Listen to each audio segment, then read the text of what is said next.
Adil Kak Talino bacuramin Kak Saruga basengat Kak Jubata arus. Halo semua, annyeonghaseyo.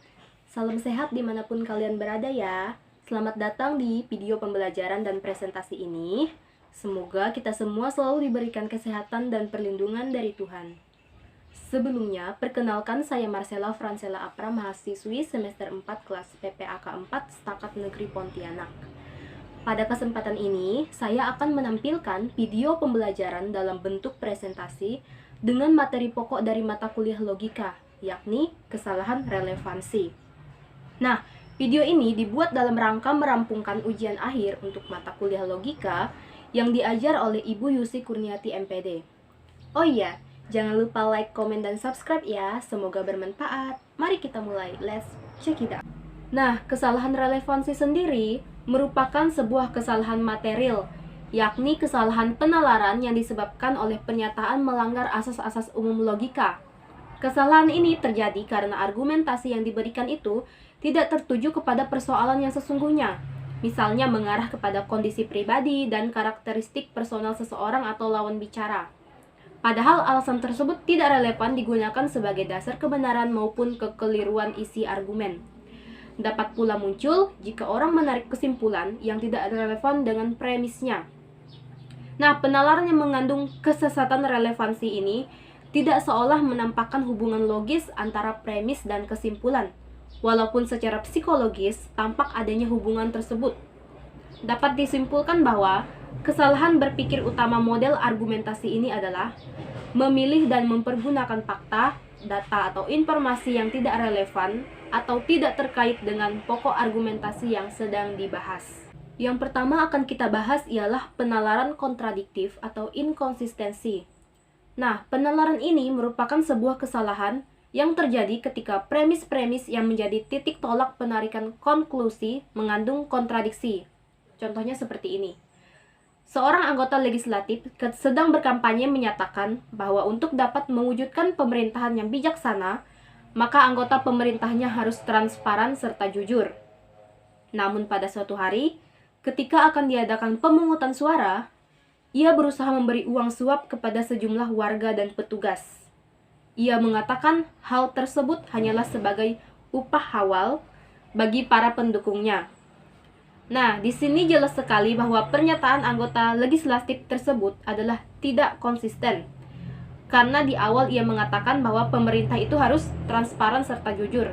Sementara, ketika ia memberikan sejumlah uang suap kepada warga, ini menunjukkan bahwa sebenarnya ia tidak jujur dan tidak transparan bagi masyarakat. Nah, penalaran yang kedua ialah penalaran berulang-ulang atau begging the question.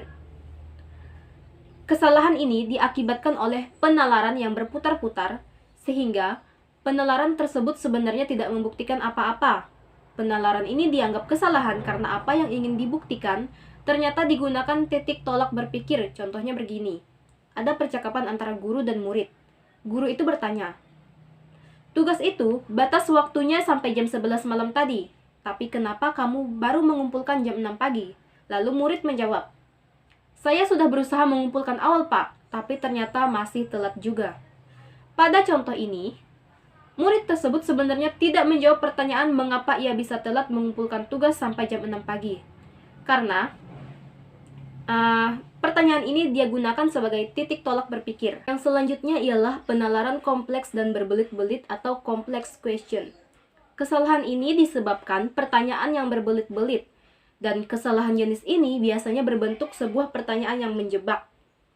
Seringkali si penanya sebenarnya tidak sedang benar-benar bertanya, melainkan hanya berupaya untuk mengungkap sebuah sesuatu. Contoh, "Kemarin saya melihat kamu bergandengan tangan dengan perempuan lain, dan itu bukan istrimu. Kamu selingkuh kan?" Nah, pertanyaan ini sebenarnya ingin menegaskan pemikiran yang demikian bahwa kamu pasti selingkuh karena saya punya bukti. Dan pertanyaan ini sebenarnya untuk menjebak orang yang diberikan pertanyaan tadi oleh si penanya. Yang kedua, penalaran tanpa memahami persoalan atau argument from ignorance. Kesalahan ini mendasarkan kesimpulan pada ketidaktahuan. Penalaran ini dianggap salah karena ketidaktahuan kita akan sesuatu atau kegagalan kita membuktikan kebenaran sesuatu. Kadang tidak berarti pura bahwa sesuatu yang ingin kita buktikan merupakan hal yang salah. Contoh, guru bertanya kepada murid, ada yang kurang dipahami? Semua murid diam dan tidak menjawab. Lalu kemudian guru berkata, karena tidak ada yang menjawab, maka saya anggap semuanya sudah paham. Nah, ini merupakan sebuah contoh sederhana dari kesalahan penalaran tanpa memahami persoalan. Bisa jadi para murid tersebut tidak menjawab karena tidak tahu bagian mana yang kurang dipahaminya. Namun sang guru langsung menyimpulkan kalau mereka semua sudah paham. Kemudian ada penalaran tidak relevan atau irrelevant conclusion, di mana kesalahan ini terjadi karena ketidakadaan hubungan logis antara premis dan konklusi. Terjadi lompatan penalaran antara premis ke kesimpulan tanpa landasan yang diperlukan. Irrelevant conclusion adalah kesalahan paling umum dari berbagai ketidakrelevanan. Contoh, keluaran terbaru dari smartphone itu benar-benar canggih. Ayo kita beli. Kamu adalah lelaki yang tidak perhatian. Pesan chatku saja tidak kunjung dibalas. Sebaiknya kita putus saja. Nah, asumsi dalam kedua contoh tersebut menyatakan bahwa sebuah pernyataan keputusan yang cepat berdasarkan emosi dan banyak faktor yang harus dipertimbangkan saat membuat keputusan besar seperti ini. Membeli smartphone dengan harga yang mahal dan memutuskan hubungan percintaan yang akan berujung sakit hati. Untuk itu, penalaran ini juga sering disebut sebagai penalaran yang mengaburkan persoalan. Nah, yang selanjutnya adalah penalaran karikatural atau the straw man. Penalaran ini yang melebih-lebihkan, menyalahartikan atau bahkan memasukkan argumen seseorang demi membuat argumen penyerangnya terdengar lebih masuk akal. Kesalahan ini dapat terjadi ketika lawan bicara kita tidak memahami dengan baik maksud pernyataan yang kita nyatakan. Contoh, si A bertanya seperti ini, apakah kamu mau ikut berbelanja bersama kami? Kemudian si B menjawab, maaf, aku pikir-pikir dulu ya. Kemudian si A bercerita pada si C. Si C bertanya, bagaimana, apakah si B mau diajak berbelanja? Si A kemudian menjawab, sepertinya dia tidak mau diajak berbelanja dengan kita. Pernyataan aku pikir-pikir dulu ya yang diungkapkan oleh si B dimaknai sebagai sebuah ungkapan penolakan ajakan untuk berbelanja. Padahal pada kenyataannya belum tentu si B menolak ajakan si A. Bisa saja karena ia mau mengambil uang dahulu atau memang perlu waktu untuk memutuskan. Yang selanjutnya ialah menarik konsekuensi berlebihan atau slippery slope. Penalaran ini mengasumsikan bahwa jika sebuah situasi terjadi, maka situasi yang lain akan juga terjadi sebagai imbas terjadinya situasi yang pertama.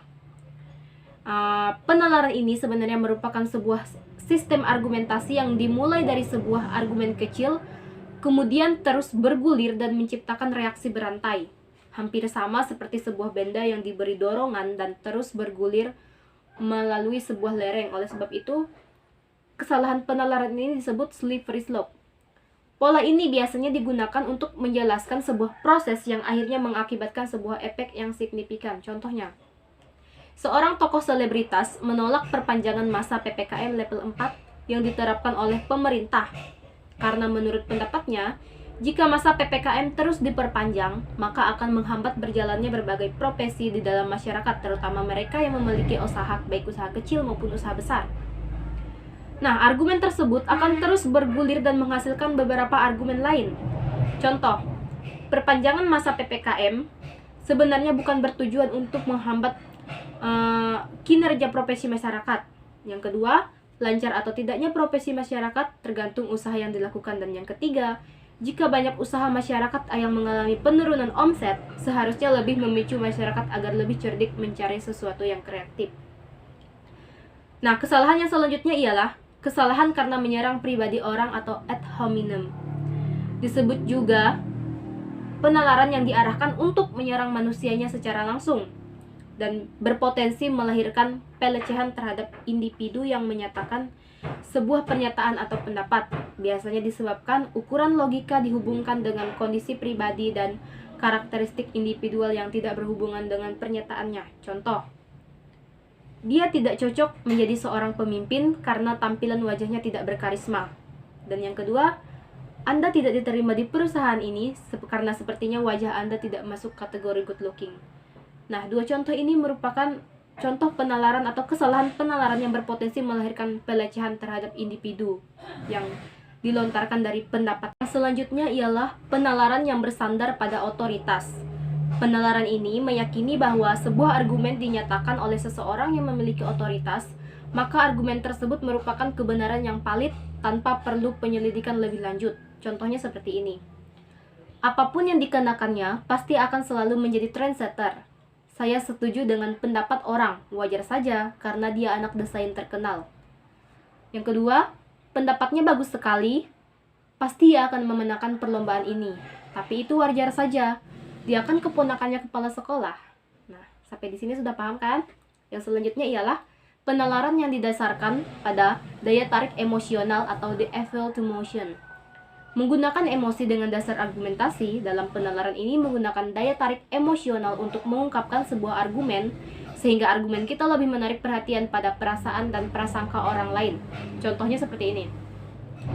Si A bertanya, "Kenapa kamu memutuskan hubunganmu dengannya?" Si B menjawab, "Ku dengar dari cerita orang, dia adalah laki-laki playboy."